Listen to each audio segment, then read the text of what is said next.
This is the Moot Hill of the old barony of Mugdook. In feudal times the laird or lord had the right of pit and gallows, that is, under certain circumstances, under his jurisdiction his baronial court could condemn people to death. For this was also required a gallows hill for the men and a drowning pit for the women.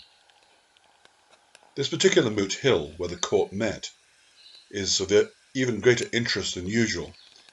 It's been shown to have been once a crannog, that is, a medieval or earlier lake dwelling. At one time Mugdook Loch was much larger, and you can still see from the surrounding land that this is still a very wet area. It only later became the Moot Hill of the barony.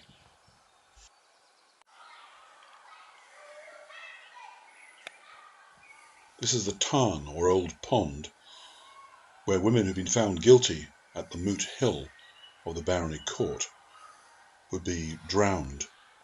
It's also said to be the place where suspected witches were duked. If they died, they were regarded as being innocent.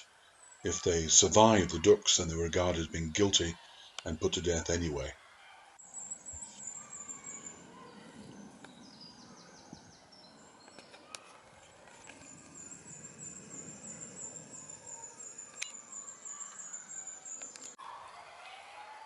This is the gallows now, or gallows hill, of the barony of Mugdook. This is where men condemned to death were hung. Unusually, something is known about the last person to be so treated. His name was Patrick McNichol. Together with associates, he'd been taken prisoner whilst trying to steal cattle. He'd been imprisoned within Mugdook Castle. However, they managed to get him to escape, and in doing so they killed the jailer. However, Patrick had been knocked unconscious, and the court, many of whom were composed of people related to the jailer, found him guilty. He was hung here on the 28th of March 1718.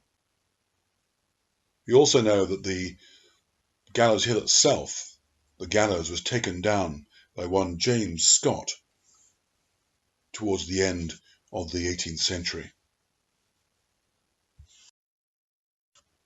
The Grahams, later Dukes of Montrose, were the feudal lords of Mugdook.